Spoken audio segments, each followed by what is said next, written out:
Hi guys, my name is Vanessa and this is my second project of making animation. I want to introduce you to year of 2020. Nice number, right? But let me show you fast rewind of 2020. Let's go!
Oke, jadi sekarang saya akan berbicara dengan teman saya, A. Apa kabar, A? Iya, baik. How's everything been going in 2020? Everything's quite good. Quiet? Yeah, we've been through a lot of things. There's bad, there's good. Iya juga sih. Gini, A. Aku mau tanya-tanya tentang how's your feeling masih bertahan dari peristiwa yang sudah merenggut banyak nyawa. A ini dengar-dengar juga punya outshop yang cukup populer ya? Ya, tentunya bersyukur banget sih masih diberikan nafas kehidupan dan masih bisa dapat peluang besar untuk buka all shop yang puji Tuhan cukup ramai. Wah, spill sedikit ceritanya dong. Jalan menuju kesuksesannya. Apalagi di tengah pandemi ini ya kan. Yang beritanya ekonomi terjun bebas. Si A ini malah menghasilkan uang yang luar biasa. Ya dari hasil penjualan all shopnya. Ya, seperti yang kita tahu, memang ekonomi sekarang sedang dalam masa kehancuran. Tapi kita juga tahu bahwa perkembangan teknologi masa kini sungguh luar biasa. Ada TikTok, Shipay, Blue, Larada, dan banyak aplikasi baru yang populer. Melihat kebutuhan orang yang meningkat dan keadaan yang tidak memungkinkan untuk kita keluar, kenapa tidak memanfaatkan peluang besar ini? Hanya dengan aplikasi, barang yang kita pesan bisa sampai dengan lebih cepat. Tinggal menyesuaikan dengan kebutuhan masyarakat atau mengikuti tren dari luar negeri. Iya nih. Teknologi maju besar sekali. Menurut kamu, apa dampak positif dan negatif dari perkembangan teknologi ini?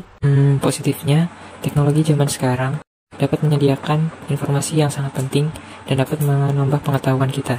Negatifnya mungkin bisa saja berita yang disebarkan adalah hoax, yang bisa menyebabkan keributan bahkan ketakutan bagi masyarakat. Sekarang banyak anak muda yang kurang bijak dalam menyikapi budaya luar negeri. Jadi banyak yang menjelekannya, bahkan tidak sedikit anak muda yang lebih tahu budaya luar daripada budaya sendiri. Iya benar juga ya. Lagu luar hafal di luar kepala, tapi lagu kebangsaan tidak tahu. By the way, how's your life before the pandemic? I was just an ordinary student.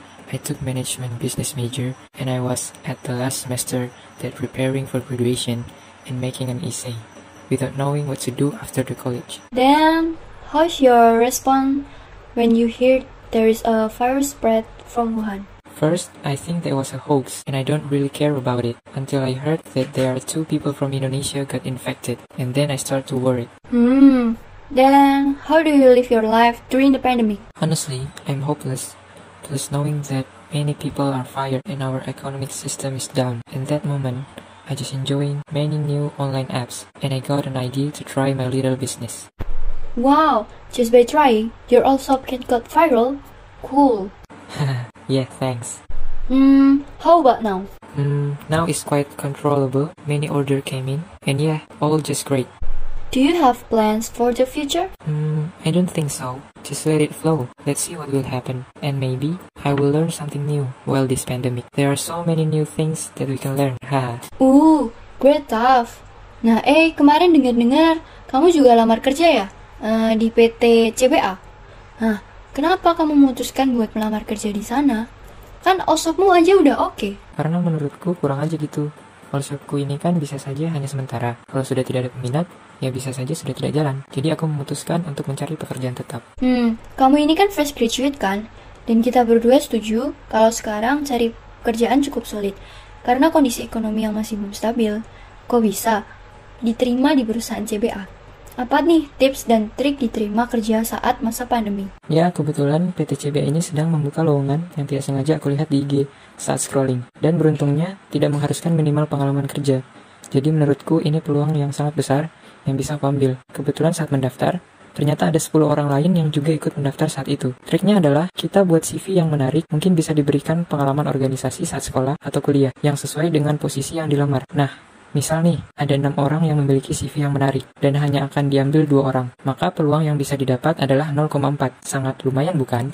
Wih, spill dong tips cara membuat CV-nya agar peluang diterima di perusahaan lebih besar untuk fresh graduate. Jadi ada beberapa hal yang harus ada di CV. Surat lamaran pekerjaan atau CV baiknya dilengkapi dengan daftar riwayat hidup berupa pendidikan yang sudah ditempuh selama hidup dan disertakan tahun lulusnya. Yang kedua adalah data diri lengkap, nama lengkap dengan gelar sarjana, tempat tanggal lahir, dan alamat tempat tinggal. Terakhir, sertakan alasan yang logis kenapa perusahaan itu harus menerimamu. Untuk fresh graduate atau mahasiswa, atau anak SMA yang belum berpengalaman, di dalam daftar riwayat hidup akan lebih baik jika diberi pengalaman berorganisasi selama sekolah atau kuliah. Maka dari itu, alangkah baiknya jika semasa sekolah kamu mengikuti beberapa organisasi yang ada. Wah, keren. Sebenarnya apa sih motivasimu menjalani semua ini? Kayak motivasi kerja di PT CBA dan membuka all shop. Sebenarnya awalnya iseng aja, demi bertahan hidup di masa pandemi ini. Tapi aku melihat peluang yang luar biasa walau banyak tantangan. Dengan langkah yang tepat, kita pasti bisa menciptakan perubahan yang luar biasa. Kamu tahu cerita peralihan dari masa Orde Lama menuju Orde Baru? Wah, sejarah ya? Aku kurang tahu sih. Emangnya apa? Iya, sejarah. Belajar dari sejarah Indonesia, sejujurnya cerita ini cukup mirip dengan masa sekarang. Bedanya hanya dulu terjadi karena konflik internal. Sekarang terjadi karena pandemi virus. Emang gimana ceritanya? Pada zaman demokrasi terpimpin, Indonesia mengalami 3 krisis besar, politik, ekonomi, dan sosial. Krisis politik diawali dari gerakan PKI pada tanggal 30 September 1965 yang disebut dengan G30S PKI yang dilatar belakangi oleh politik yang tidak stabil, dicetuskannya konsep Nasakom, dan konflik antara TNI dan PKI. Singkat cerita, pasca kejadian G30S PKI, terjadilah krisis ekonomi yang cukup parah, antara lain inflasi yang mencapai 600% yang menyebabkan harga bahan pokok sangat tinggi, dan karena itu bahan pokok menjadi langka. Sedangkan pemerintah tidak peduli dengan keadaan rakyat dan malah membuat proyek mercusuar. Karena hal itu, rakyat menjadi marah sehingga terbentuk Front Pancasila pada tanggal 26 Oktober 1965 untuk memberontak pemerintah. Pada tanggal 12 Januari 1966, Front Pancasila menandatangani DPR GR untuk mengajukan Tritura, tetapi ditolak oleh Soekarno, dan menyebabkan banyak orang yang tidak suka pada Soekarno. Lalu pada 11 Maret 1966, Soekarno mengadakan sidang, tetapi ia kabur ke Bogor karena situasi tidak aman. Lihat rakyat yang rusuh, Soeharto ingin membantu Soekarno menyelesaikan masalah tersebut. Lalu Soekarno membuat surat perintah 11 Maret kepada Soeharto, atau yang sering disebut dengan Super Semar. Isinya adalah mandat untuk memulihkan kondisi politik. Lalu langkah pertama Soeharto adalah membubarkan PKI, dan karena dukungan dari rakyat, Soeharto melihat peluang bagus untuk memulihkan kondisi negara. Singkat cerita, terjadi krisis sosial di antara rakyat, karena ada yang mendukung Soeharto untuk menjadi pemimpin, dan ada yang mendukung Soekarno. Tetapi seiring berjalannya waktu, akhirnya Soekarno mengundurkan diri dari jabatannya, dan pada 12 Maret 1967, Soeharto dilantik menjadi presiden. Soeharto perlahan-lahan memperbaiki kondisi politik, ekonomi, dan sosial Indonesia. Dan sejak saat itu, Indonesia menjadi lebih baik. Wah, benar juga sih. Saat itu memang banyak sekali tantangan yang ada di Indonesia. Tapi Soeharto bisa melihat peluang dan dia melangkah dengan sangat baik. Iya, benar banget. Sebenarnya banyak sekali peluang dalam setiap tantangan. Tinggal bagaimana cara kita menghadapi tantangan itu. Apakah kita bisa membuat keputusan yang baik atau tidak untuk menciptakan peluang. Iya ya. Ngomong-ngomong, si A ini suka sejarah ya? Dibilang suka juga enggak, biasa aja sih sebenarnya. Tapi guruku pernah berkata, sejarah tidak hanya sekedar hafalan, tetapi sejarah adalah bagaimana kamu belajar dari pengalaman masa lalu agar kedepannya bisa menjadi lebih baik. Gitu ya. Oke. Nah, terima kasih A atas waktunya. Jadi, teman-teman, temukanlah peluang dalam setiap tantangan, sekecil apapun itu. Thanks for watching.